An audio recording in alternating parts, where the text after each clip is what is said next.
اگر نماز میں تیری آنکھ کا استعمال ٹھیک ہوتا تو ٹھوکر تجھ کو نہ لگتی. فرمایا ٹھوکر کا تعلق بھی نماز سے ہے. نماز میں اگر نگاہوں کا استعمال کی مشق صحیح کر لو، خدا کی قسم باہر بد نظری کے وبال سے بچ جاؤ گے. ہاں نماز سکھائی گئی ہے. نماز میں اگر دھیان جمانے کی مشق کرو گے باہر گندے وساوس سے بچ جاؤ گے. کہ نماز ایک ایسی عبادت ہے سب سے کٹ کر، سب کے خیال کو بھی دل سے نکال کر یکسوئی کے ساتھ کرنے کا نام ہے. باقی اور ساری عبادت ہر چیز کے ساتھ ہو سکتی ہے.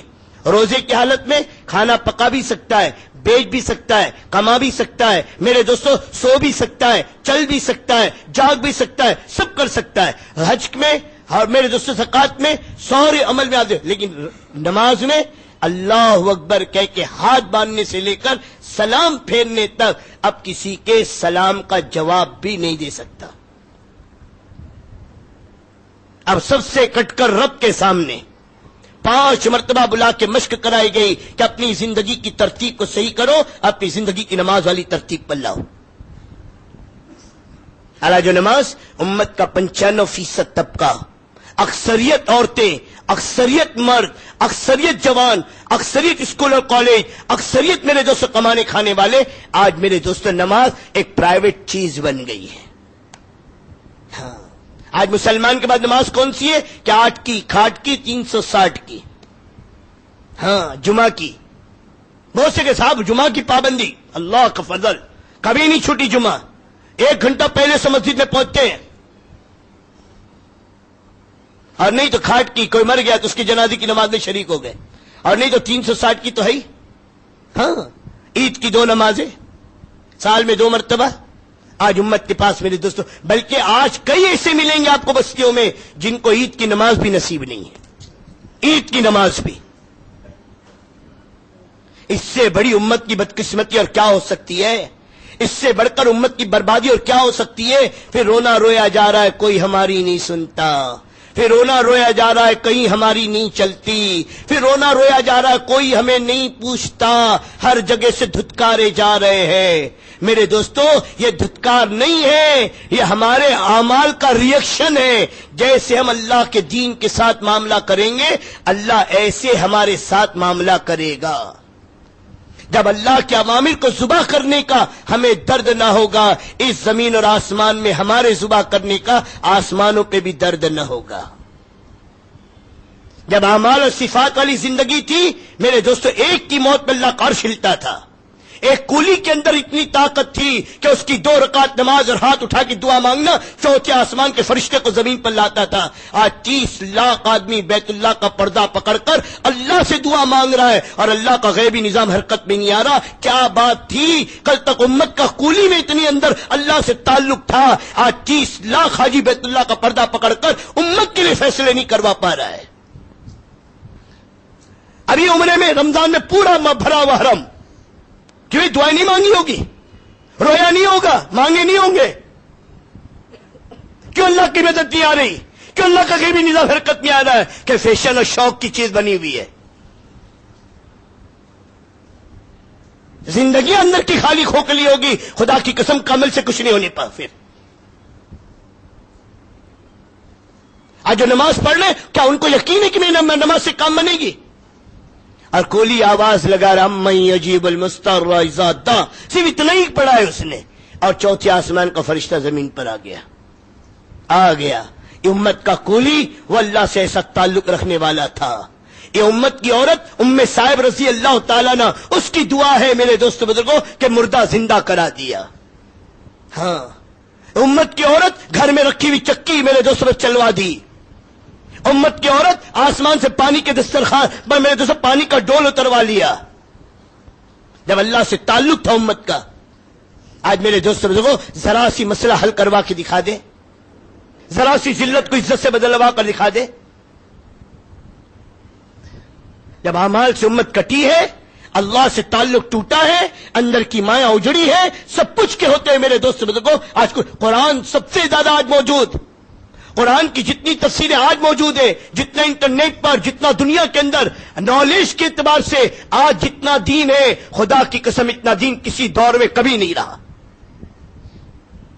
ہاں جتنی مسجد آج جتنے مدرسے آج، جتنی خانقاہیں آج، جتنی دینی کتاب آج، جتنا قرآن آج، جتنی فقہ کی کتاب آج تو ایک سیڑھی کے اندر پوری ساستہ کی کتابیں موجود ہیں، 6 کتابیں حدیث کی ایک سیڑھی کے اندر، اتنا جو موجود۔ اور اس سے بڑھ کر المیہ کہ آج جتنی بے دینی، آج جتنی دین سے بیزاری، آج جتنی دین سے غفلت، کہ رمضان کا مہینہ بھی مسلمان کے دل کو نرم نہ کر سکا، اور رمضان کا مہینہ بھی مسلمان کو اللہ کے سامنے نہ جھکا سکا۔ اس سے بھی بڑھ کر میرے دوستوں کوئی ظلمت ہو سکتی ہے، اس سے بھی بڑھ کر کوئی گراوٹ ہو سکتی ہے۔ اب اور کس چیز کا انتظار ہے؟ اتنے حالات دیکھنے کے باوجود، اتنی ذلتیں، شہر کے شہر برباد ہوئے، لاکھوں مسلمان برباد ہوا، لاکھوں مسلمان برباد ہو رہا ہے، پھر بھی آنکھ نہ کھلے، معمولی فساد، معمولی حالات، سوائے مسلمانوں کے خاک و خون کے اور مسلمانوں کی بربادیوں کا کچھ ہے؟ نہ جان محفوظ، نہ مال محفوظ، نہ عزت محفوظ۔ کیوں؟ آج مسلمان کے نہ گھر میں، نہ مسلمان کی 6 فٹ کے بدن پر آج اسلام محفوظ نہیں ہے۔ جب اسلام کا محافظ مسلمان تھا، اللہ محافظ مسلمان کا تھا۔ ایک حفاظت ہمارے ذمے ہے، ایک حفاظت رب کے ذمے ہے، اسلام کی حفاظت ہمارے ذمے ہے، اور میرے دوستو مسلمان کی حفاظت اللہ کے ذمے ہے۔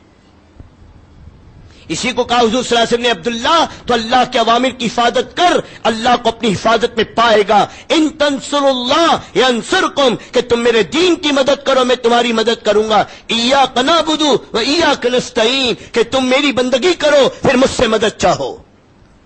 میری مدد شرط کے ساتھ ہے، بغیر شرط کے مدد نہیں ہے۔ کھیت میں ہل چلاؤ، بیج ڈالو، اپنے بس کی محنت کرو، پھر کہو اے اللہ اب تیرے بس میں ہے کہ زمین کو پھاڑ کر غلہ نکال، نکاح کرو، تقاضے پورا کرو، پھر مجھ سے مدد مانگو کہ اللہ تیرے ہاتھ میں اولاد کا دینا اور اس عمل کی حفاظت کا کرنا۔ دکان پر محنت کرو، مال سجاؤ، تمہارے ذمے ہے، پھر گراہک کا لانا اور تمہارے مقدر کی روزی کا پہنچانا میرے ذمے ہے۔ تو دنیا کی لائن سے تو سارے اسباب کا یقین ہے، لیکن اللہ کی مدد اور نصرت کے دروازے کھولنے کے لیے یہ امت کو اتنا بھی میرے دوست شعور نہیں ہے کہ امت اپنے اللہ سے توبہ کرے، اپنی گندی زندگی سے توبہ کرے اور اطاعت اور بندگی والی زندگی کو اپنائے۔ اللہ قرآن میں فرماتا ہے 14ویں پارے کے اندر، جو مرد اور عورت جنہوں نے اپنی زندگی کے اندر ایمان اور اعمال صالح کو داخل کیا، اللہ فرماتا ہے انہیں حیات طیبہ، پاکیزہ زندگی دیں گے۔ قیامت تک کا اللہ کا وعدہ ہے ایمان اور اعمال صالح والی زندگی پر حیات طیبہ، برکت والی، رحمت والی، راحت والی، عزت والی، الفت اور محبت والی زندگی کے دینے کا۔ اور دوسری جگہ قرآن میں لگا فرما رہا ہے جو جان بوجھ کر ہمارے ذکر سے اعراض کرے گا، اور مفسرین نے لکھا ہے ذکر سے مراد اللہ کے دین سے اعراض کرے گا، اللہ کی اطاعت اور بندگی سے اعراض کرے گا، اللہ 2 عذاب دے گا، ایک دنیا میں اور ایک آخرت میں۔ دنیا میں کیا عذاب دے گا؟ اللہ فرماتے ہیں اس کی معیشت کو تنگ کریں گے، تنگ۔ اور معیشت کا تنگ ہونا کیا ہے؟ ڈینلوپ کے گدے ہوں گے، اے سی کے کمرے ہوں گے، لیکن بستر پر جانوروں کی طرح کروٹیں بدلنا ہوگا، سکون نصیب نہیں ہوگا۔ معیشت کا تنگ ہونا کیا ہے؟ بڑی بڑی دکانیں، بڑے بڑے شاپنگ مال، بڑے بڑے کارخانے، فیکٹریاں ہوں گے، لیکن میرے دوست بزرگوں دلوں پہ کے اندر میرے دوست بزرگوں نقصان کا خوف لگا ہوگا، ہر وقت دکان کی فکروں میں پڑا ہوا ہوگا، کبھی نوکروں کی خوشامد اور کبھی چیزوں کی خوشامد، اسی میں زندگی گزر رہی ہوگی۔ یہ زندگیوں کا تنگ ہونا۔ اولاد ہوگی اولاد، لیکن سانپ اور بچھو سے زیادہ اپنی اولاد خطرناک نظر آئے گی۔ باپ اس کی تمنا کرے گا کاش اس سے سانپ اور بچھو ہوتی، بچپن میں مر جاتے تو اچھا تھا، ایسی اولاد نہ ہوتی۔ یہ ہے زندگیوں کا تنگ ہونا۔ بیوی ہوگی بیوی، لیکن بیوی میرے دوست بزرگوں مصیبت اور بوجھ نظر آئے گی۔ یہ ہے زندگیوں کا تنگ ہونا۔ آج سینے پہ ہاتھ رکھ کر دیکھ لو دوستو، کروڑ پتی ہے لیکن اندر اللہ نے بیماریاں ڈال دی، زندگیاں تنگ ہیں میرے دوست بزرگوں، چائے میں بھی شکر نصیب نہیں ہے، نوکر تک کے مرغیاں کھا رہے، اللہ نے زندگیاں تنگ کر دی میرے دوست بزرگوں، ابلی ہوئی سبزی کا پانی پی کر جی رہے۔ بار بار سنے معیشت کا تنگ ہونا، معیشت تنگ ہے کیا؟ معیشت تنگ کبھی دھندے میں کوئی نقصان آئے گا؟ ارے زندگی اللہ تنگ کرے گا دوستو، زندگیاں تنگ کرے گا۔